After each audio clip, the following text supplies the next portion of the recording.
قادیانی، اس نے شروع سے تو یہ دعویٰ کیا کہ میں مجدد ہوں۔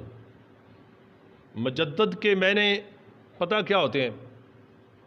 مجدد کیا کراتا ہے؟ مجدد کیا کراتا ہے؟ مجدد تجویز کراتا ہے، یعنی دین میں جس مقام پہ خامیاں پیدا ہو جائیں، کمزوریاں پیدا ہو جائیں، وہ اصلی حالت میں دین مصطفیٰ کو اصلی حالت میں کھڑا کر کے دکھا دیتا ہے کہ یہ ہے اصل دین مصطفیٰ۔ جس طرح کہ فتنہ اکبری، اکبر کے دور میں اکبر بادشاہ نے یہ اعلان کیا اپنی طاقت اور حکومت کے طاقت کے زور سے کہ وقت کے بادشاہ کا حکم ماننا سب سے زیادہ ضروری ہے، چاہے وہ جو مرضی کرے۔ آج ہمارے ٹی ویوں پہ ہر جگہ پہ یہی چیز قرآن میں ہے، قرآن میں ہے کہ اللہ کی اطاعت کرو اور جو تم میں حاکم مقرر کیا جائے اس کی بھی اطاعت کرو۔ اب دیکھنا یہ پڑے گا کہ اگر وقت کے حاکم کی بھی، قرآن نے تو کہہ دیا وقت کے حاکم کی اطاعت کرنا واجب ہے، تو پھر کربلا میں حضرت امام علی مقام یزید کے خلاف کیوں گئے؟ پتہ چلا کہ جب وقت کا حاکم قرآن و سنت سے ہٹ جائے تو اس کی مخالفت کرنا، اس کی اصلاح کرنے کے لیے، اس کی اصلاح کرنے کے لیے اس کی مخالفت کرنا، یہ حسینی سنت ہے، حسین پاک کی سنت ہے۔ آج بہت زیادہ بعض کا اس دور کے اندر پیر کہتے ہیں جناب وہ دیکھیں جناب یہ ایسے نہیں کرنا چاہیے، ویسے نہیں کرنا چاہیے۔ بڑا اصل مسئلہ کیا ہے کہ مسئلہ یہ کہ اگر ایسا مسئلہ بن جائے گا ہمارے نذرانے کم ہو جائیں گے، پیسے کم ہو جائیں گے، ہمارے ماننے والے کم ہو جائیں گے، اس طرح کی ایشو۔ خیر، مرزا قادیان نے پہلے تو مجدد ہونے کا دعویٰ کیا۔ لوگوں نے کہا بھی ٹھیک ہے مجدد تو ہو سکتا ہے۔ آج ہمارے اس دور میں بھی آپ جو بھی اشتہار پڑھیں گے اسی پہ ہر ایک نے مجدد لکھ دیا۔ اکبر نے جب یہ پیغام جاری کیا تو انہوں نے کہا کہ میں اپنی حکمرانی کرنا چاہتا ہوں اور اذانوں پہ پابندی لگائی۔ یہ چھوٹے چھوٹے ایک پوائنٹ، اذانوں پہ کیوں پابندی لگائی؟ کہ اذان کی وجہ سے ہندوؤں کو تکلیف ہوتی ہے، ہندوؤں کو تکلیف ہوتی ہے، اذانیں بند کر دی جائے۔ اس کے بعد اکبر نے کہا کہ بعد کا بہت زیادہ تعداد میں مساجد بھی شہید کروا دی کہ اس سے بھی ہندوؤں کی دل آزاری ہوتی۔ آپ دبئی میں یورپ میں جائیں نا، وہاں پہ یہ ماحول چل چکا ہے کہ مسجد میں اجازت ہے کہ کرسچن بھی آ کے مسجد میں اپنی عبادت کرے، یہودی بھی کرے، سکھ بھی کرے۔ پہلی تو بات یہ ہے کہ جو مولوی عالم فاضل جو کچھ بھی جو عیسائیوں کی اس شرک کو، عیسائی کیا کرتے ہیں؟ شرک۔ ہندو کیا کرتے ہیں؟ شرک۔ سکھ کیا کرتے ہیں؟ شرک۔ اور یہودی کیا کرتے ہیں؟ شرک۔ جو شرک کو عبادت کہے اس کا اپنا ایمان مکمل نہیں۔ میں کفر کا فتویٰ، کیونکہ میں مفتی نہیں، میں فتویٰ نہیں لگاتا، اس کا اپنا ایمان خطرے میں چلا گیا۔ اور جو مسجد میں یہ اجازت دے وہ تو فتنہ اکبری بن گیا۔ اکبر نے بھی یہی کہا تھا کہ ہولی میں بھی جاؤ، دیوالی میں بھی جاؤ، ہندو آپ کی رسموں میں آئیں اور مسلمان ہندوؤں کی رسمیں منائیں، نو ٹینشن، ہندو مسلم ایک۔ آج جو ہیومن رائٹس کے نام سے ہمیں یہ درس دیا جاتا ہے، امریکہ سے، یو کے سے، برطانیہ سے یہ میسج دیا جاتا ہے ہیومن رائٹس کے نام سے، اور ہمارے جو عزت کے پجاری بہت زیادہ مولوی حضرات بھی اس کی ڈگر پہ چل جاتے ہیں۔ اور کیوں چلتے ہیں؟ کہ امریکہ سے، برطانیہ سے سکھ قادیانی وہ فنڈ ریزنگ کرتے ہیں مسلمانوں میں تفرقہ پانے کے لیے، مسلمانوں کو آپس میں لڑانے کے لیے۔ اور جناب اکبر نے کہا کہ جناب اب دوسرا آپشن آ گیا اکبر کا کہ داڑھی منانا جائز ہے۔ بے نقطہ تفسیر لکھی، جس نے بے نقطہ تفسیر لکھی وہ پتہ کون تھا؟ وہ وقت کا ایک عالم دین تھا، اور اس کے متعلق پتہ کہ اس کو ایسے عالموں کو کیا کہتے ہیں؟ جو ایسے عالموں کو کہتے ہیں کہ علماء سو، وہ کسی وقت بھی دین کو فروخت کر سکتے ہیں۔ اس لیے چاہے کوئی پیر، چاہے کوئی بڑے سے بڑا اللہ کا ولی، جب تک زندہ ہے میرے دوستو کسی وقت بھی کوئی بھی بھٹک سکتا ہے، چاہے میں ہوں، چاہے تسی ہے، چاہے جو بھی ہے، لیکن اطاعت کے ساتھ ساتھ اس چیز کی ضرورت ضرور محسوس کرو، کیا یہ بندہ میرے آقا کی سنت پہ چل رہا ہے؟ میرے آقا اور میرے آقا کے صحابہ کرام کے طریقے کو فالو کر رہا ہے؟ اس طریقے پہ چل رہا ہے؟ اگر تو چل رہا ہے تو جناب سونے پہ سہاگا، اگر نہیں چل رہا تو خبردار ہو جائیں۔ جو فیضی تھا نا، فیضی، اس کی داڑھی بھی تھی، پوری داڑھی۔ بخاری شریف، مسلم شریف اور داؤد شریف یہ اماموں کے نام ہیں، امام بخاری، امام مسلم، امام ترمذی، یہ امام ہیں۔ ان اماموں نے یہ حدیثیں لکھی ہے جس کو کہتے ہیں بخاری شریف، یہ امام بخاری نے کتاب لکھی ہے۔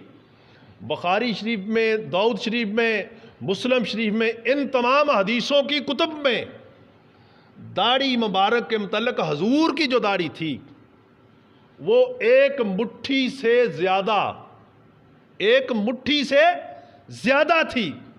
ہمارے فقہ نے اس پہ اتفاق کیا کہ کم و بیش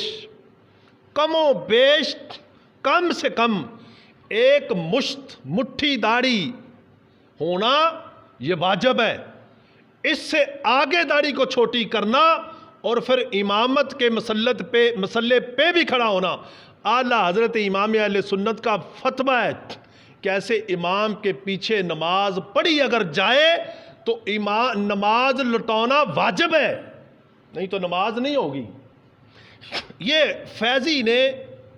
فیضی نے اپنی داڑھی سب سے پہلے منوائی، اور فیضی نے فتویٰ دیا کہ اکبر کو تعظیمی سجدہ کرنا جائز ہے۔ تعظیمی سجدہ یعنی کرنا جائز ہے۔ حضرت امام روانی، حضرت مجدد الفسانی رحمۃ اللہ علیہ نے فرمایا کہ نہیں، حکمران بڑا جابر تھا، بڑی دہشت تھی، علماء میں خوف پھیل گیا کہ جناب اگر اکبر کی بات نہ مانی تو یہ پھٹے لگا دے گا، جیل میں بند کر دے گا۔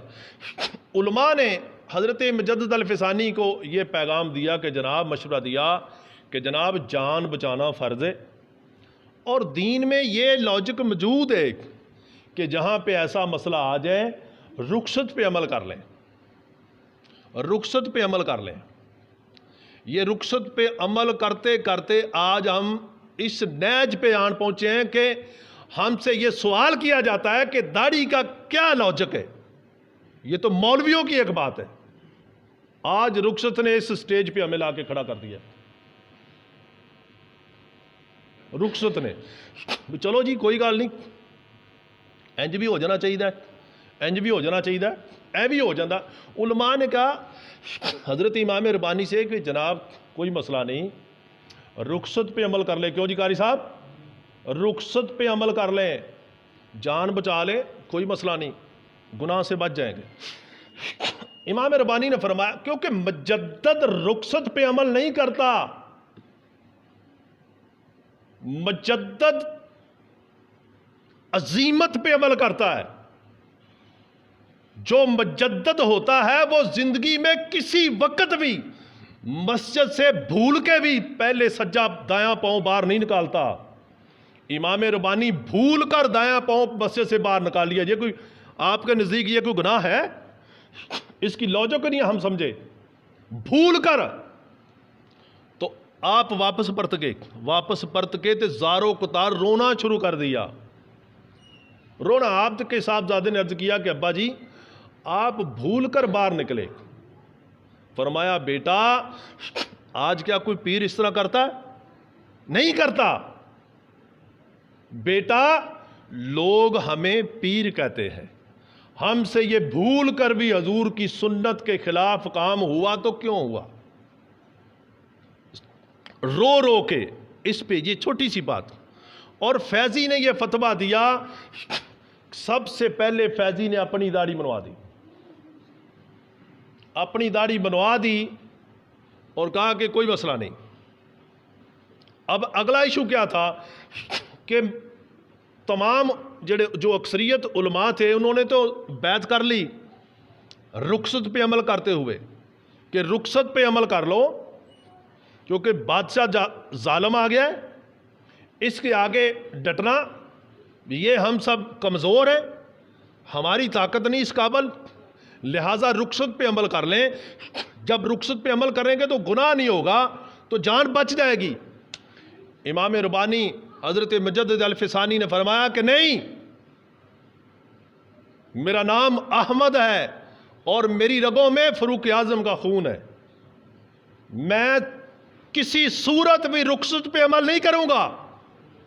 حضرت مجدد الفسانی وہ پہلے صوفی ہیں, اکثریت صوفی عرب سے آئے ہندوستان برے صغیر کو, اور امام ربانی وہ پہلے صوفی ہیں, تقریباً 35 سے 40 ہزار خلفاء جن کو خلافت دے کے آپ نے شام اور عرب کی سرزمین کی طرف واپس لٹا کے بھیجے دین کو مضبوط کرنے کے لیے. یہ پہلے صوفی ہیں, یہ پہلے مجدد ہیں. بادشاہ نے کہا کہ چلے ایسا کریں, احمد کی پہلوان بلائے, پہلوان بلا کے ان کو کہا, اب دیکھیں مجدد پاک کی داڑھی کتنی تھی, پہلوانوں کو کہا کہ اسے داڑھی سے پکڑ کے, اتنی داڑھی سے بندہ پکڑ کے بندے کی گردن نیچے کر سکتا؟ داڑھی سے پکڑ کے اس کی گردن کو ماڑا سا اتنا سا جھکا دو. اقبال نے وہی نقشہ کھینچا ہے کہ گردن نہ جھکی جس کی جہانگیر کے آگے. وہ سرمایہ ہے ملت کا پاسبان, وہ پوری ملت کا پاسبان بنے حضرت امام ربانی. تو آپ نے گردن ایسے کر لی. اب وہ پہلوان داڑھی مبارک سے پکڑ کے, آج صرف پھولوں کی سیج پیری مریدی سمجھا ہے آج کے پیروں نے, صرف ہاتھ چمانے کو پیری مریدی سمجھا ہے, بڑی بڑی گاڑیوں میں بیٹھنے کو پیری مریدی سمجھا ہے. جو پیر ہیں ان پوچھو ان سے ان کے ساتھ بیتی کیا ہے, جنہوں نے دین کو ایسے صحیح حالت میں ہمارے پاس بھیجا. ورنہ اگر وہ گر جاتے تو پھر ہمارا کیا حال تھا. ہم تو ساری رات حدیثوں کے کتب فرول کے تلاش کرتے, کہیں پہ نکلے حدیث ایسی کہ داڑھی بنانا جائز ہے. آج یہ ہمارا حال نہیں ہے. میں حدیثیں تلاش کر کے پیش کروں کہ جناب یہ دیکھیں. آج یہ امت کا یہ حال ہو چکا ہے تو قادیاں والے کا فتنہ تو سامنے ابھرے گا. تو امام ربانی کے اس داڑھی مبارک سے پکڑ کے وہ پہلوان, وقت کے پہلوان کھینچتے رہے. آپ کی ناک مبارک سے خون بہہ گیا, لیکن آپ نے گردن ایسے بھی نہیں کی. یہ مجدد الفسانی, اس کو کہتے ہیں دین کی گرومنگ کرنے والا, تجدید کرانے والا. سب سے پہلے سنت کا پیکر خود بنے, اس کے بعد وہ